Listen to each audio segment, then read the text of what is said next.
Assalamualaikum warahmatullahi wabarakatuh. Kembali lagi bersama saya di channel Mawaidah. Nah, untuk perusahaan IPO kali ini yang akan saya bahas adalah PT Aman Agrindo Tbk atau kode tikernya yaitu GULA. Untuk dua perusahaan IPO lainnya mungkin akan saya bahas minggu depan, teman-teman. Saya bahas ini dulu karena jika dilihat dari laporan keuangan perseroan ini kelihatannya lebih simpel dibandingkan kedua perusahaan IPO lainnya yang belum saya bahas. Langsung saja kita masuk ke informasi mengenai perusahaannya. Yang pertama yaitu PT ini didirikan pada tanggal 24 Mei tahun 2013. Untuk kantor pusatnya itu berada di Jalan MT Haryono, Ruko Bangkong, Kelurahan Peterongan, Kecamatan Semarang Selatan, Kota Semarang, Provinsi Jawa Tengah. Untuk kegiatan usaha utama perseroan yaitu bergerak di bidang perkebunan tebu, perdagangan gula, dan industri gula, teman-teman. Jadi sesuai dengan kode tikernya, perusahaan ini bergerak di perdagangan industri gula. Lalu ke informasi mengenai IPO-nya. IPO ini akan dilakukan melalui mekanisme e-IPO, sedangkan untuk jumlah saham yang ditawarkan perseroan yaitu sebanyak 214.072.500 lembar saham, atau setara dengan 20% dari total saham dicatatkan perseroan. Untuk harga penawarannya sendiri yaitu berkisar di harga 250 sampai dengan 300 rupiah per lembarnya. Sehingga nantinya perseroan akan menghimpun dana yaitu minimal sebanyak 53,5 miliar sampai maksimal 64,2 miliar. Lalu untuk penawaran awalnya sudah dimulai dari kemarin tanggal 23 sampai dengan 29 Juni nanti. Sedangkan untuk perkiraan jadwal offeringnya yaitu tanggal 12 sampai dengan 18 Juli tahun 2022. Dan akan tercatat sahamnya di tanggal 20 Juli 2022. Lalu yang akan menjadi underwriter dalam IPO kali ini adalah PT Kaihian Sekuritas. Nah, untuk PT Kaihian Sekuritas ini, track record-nya itu sudah lumayan banyak jika dilihat dari tahun 2018. Untuk track record-nya sendiri, kalian bisa cek videonya di pojok kanan atas. Selanjutnya kita ke struktur permodalan dari perseroan. Nah, untuk pemegang saham perseroan ini sebelum IPO itu terdiri dari 3 pemegang saham, yaitu yang pertama PT Aman Resort Indonesia, kemudian Bapak Andreas Utomo, dan yang ketiga Steve Matev Utomo. Nah, setelah ditelusuri ternyata PT Aman Resort Indonesia ini juga ujung-ujungnya milik Bapak Andreas Utomo, selaku pemegang saham dari perseroan juga. Sedangkan yang akan menjadi ultimate beneficial owner perseroan adalah Bapak Andreas Utomo, yang juga merupakan pemegang saham dari PT Aman Resort Indonesia. Selanjutnya kita ke rencana penggunaan dananya, sekitar 23% itu akan digunakan untuk belanja modal, yaitu berupa pembangunan pabrik gula merah dan fasilitas penunjang lainnya. Untuk penggunaan dana ini sudah ditentukan kontraknya, yaitu dengan PT 9 Sejati Sarana dengan total nilai kontrak sebesar 11,3 miliar.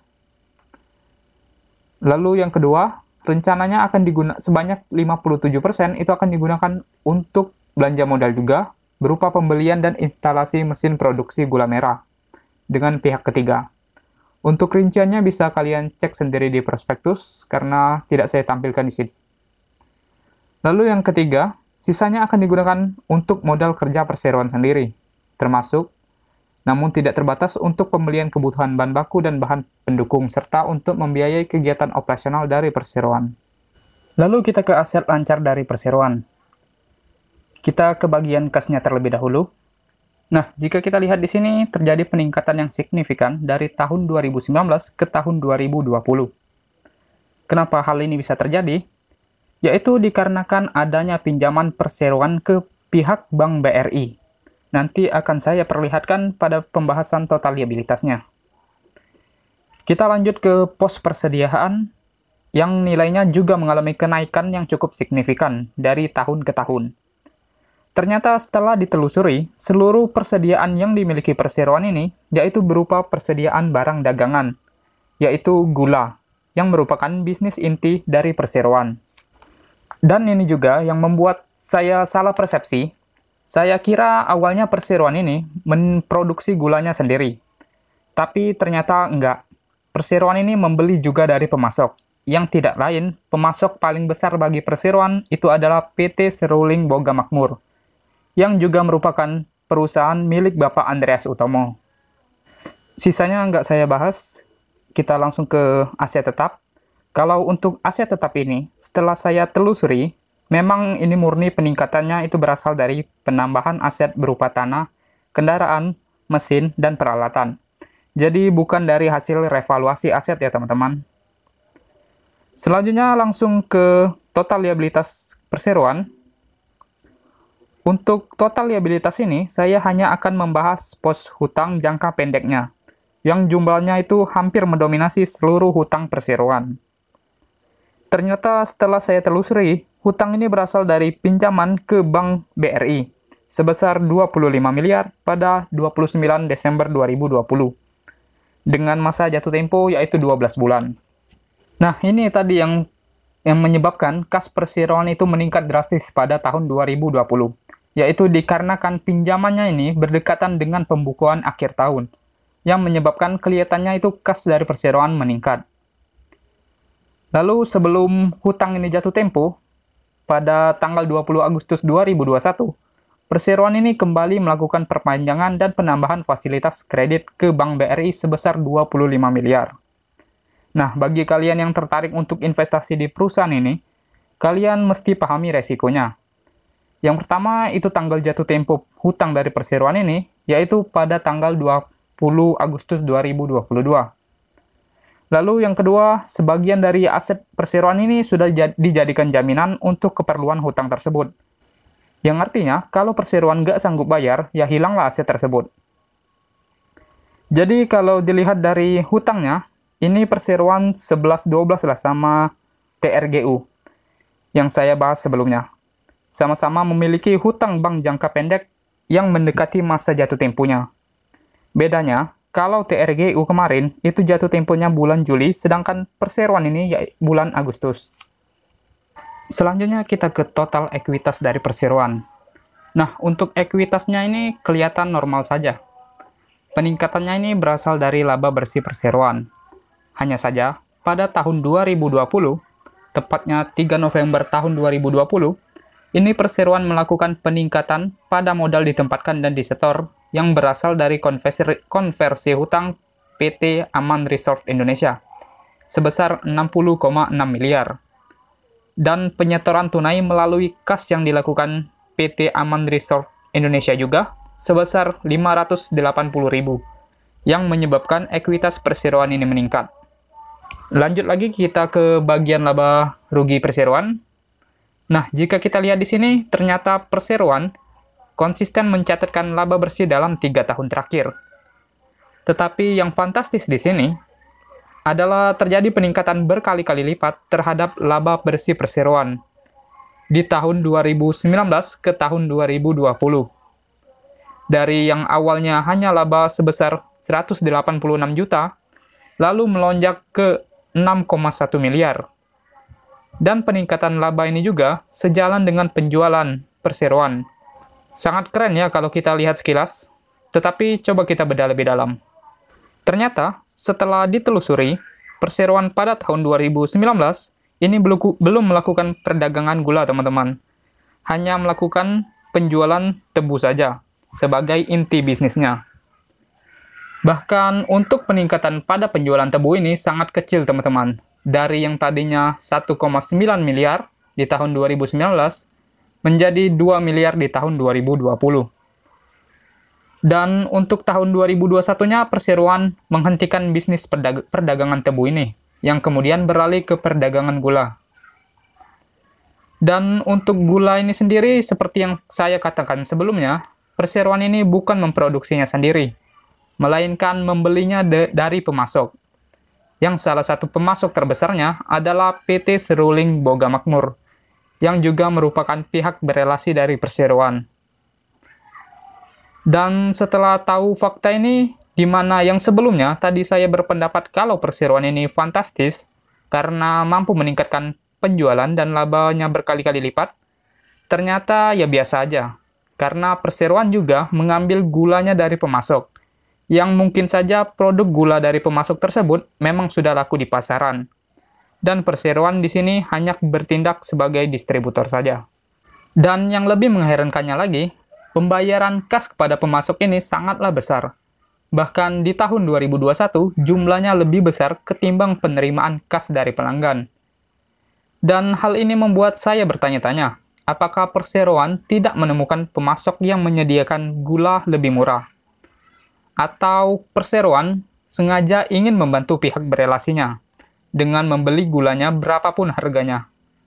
Dan kalau memang benar, kemungkinan yang kedua ini yang terjadi, tentu hal ini bukanlah sesuatu yang baik. Karena memang jika dilihat dari sisi pemasok, yang juga merupakan pihak berelasi, tentunya mereka akan sangat diuntungkan, karena penjualan mereka meningkat. Tetapi jika dilihat dari sisi perseroan, jika hal ini terus berlanjut, maka akan menyebabkan kerugian pada arus kas perseroan, dikarenakan selisih antara kas yang dibayar dan kas yang diterima ini sangatlah kecil. Selanjutnya kita ke valuasi dari perseroan. Nah, jika kita lihat di sini, ternyata valuasi dari perseroan ini sudah overvalue, teman-teman. Bahkan untuk PER-nya malah mengalami kenaikan. Dikarenakan laba bersih perseroan pada tahun 2022, ini mengalami peningkatan jika dibandingkan dengan tahun 2021. Tetapi jika dilihat dari PBV-nya, tampaknya tidak banyak yang berubah. Karena dana hasil IPO-nya nantinya juga tidak terlalu besar jika dibandingkan dengan ekuitas perseroan sebelum IPO. Lalu ke bagian terakhir yaitu kesimpulan. Kalau menurut saya pribadi, berdasarkan analisa yang saya lakukan, kayaknya saham ini kurang pas kalau mau dijadikan sarana investasi. Alasannya, yang pertama jika kita lihat di sini ternyata perseroan ini bukanlah merupakan pemain utama di industrinya. Bahkan berdasarkan data ini, menunjukkan bahwa kedudukan perseroan dalam industri gula itu masih dalam skala kecil, yaitu hanya berkontribusi sebesar 0,27% terhadap jumlah konsumsi gula nasional. Yang artinya, perjalanan perseroan ini masih sangatlah panjang. Terlebih lagi, perseroan harus menghadapi persaingan yang cukup ketat, baik dengan perusahaan BUMN maupun dengan perusahaan swasta. Nah, kita sebagai investor tentunya menginginkan perusahaan yang stabil dan juga merupakan pemain utama di industrinya, agar tidak khawatir terhadap investasi yang kita lakukan. Sedangkan perseroan ini masih jauh dari hal tersebut. Lalu alasan yang kedua, kenapa saya bilang perusahaan ini kurang layak untuk dijadikan sarana investasi, yaitu dikarenakan dari segi utang jangka pendeknya yang dimiliki perseroan, yang mana hutang tersebut hampir mendominasi dari seluruh hutang yang dimiliki perseroan. Dan kemungkinan besar juga, hutang yang sebentar lagi akan jatuh tempo ini belum dapat dilunasi perseroan. Mengingat kas yang dimiliki perseroan tidak memadai dan juga penggunaan dana hasil IPO-nya tidak digunakan untuk membayar hutang tersebut. Kemudian alasan yang terakhir, yaitu dikarenakan kas yang diperoleh dari aktivitas operasi ini masih membukukan kerugian. Bahkan kerugiannya ini lebih besar ketimbang tahun sebelumnya. Sedangkan bagi kalian yang hanya tertarik untuk sekadar memanfaatkan momentum IPO-nya, sejujurnya saya nggak bisa memberikan kesimpulan. Karena menurut saya pribadi, nggak banyak hal yang menarik dari saham ini. Mulai dari jajaran direksinya yang masih satu keluarga, dan hal ini bukanlah hal yang aneh karena perseroan ini merupakan perusahaan keluarga. Kemudian, jumlah karyawan yang hanya 19 orang pada tahun 2021. Lalu dari segi harganya juga, dan dari segi underwriter-nya yang menurut saya biasa-biasa saja. Dan saya pribadi pun belum tahu mau ikut IPO ini atau tidak. Jika seandainya pada saat masa offering IPO ini ada peluang yang menurut saya lebih baik di pasar reguler, maka saya tidak akan ikut IPO-nya. Tetapi jika terjadi sebaliknya, di pasar reguler saya tidak melihat peluang untuk cuan, maka saya akan ikut IPO ini. Jadi khusus untuk IPO ini, keputusannya akan saya tentukan pada saat masa offering nanti. Oke, mungkin ini saja yang dapat saya sampaikan. Terima kasih telah menonton, sampai jumpa di pembahasan saya selanjutnya.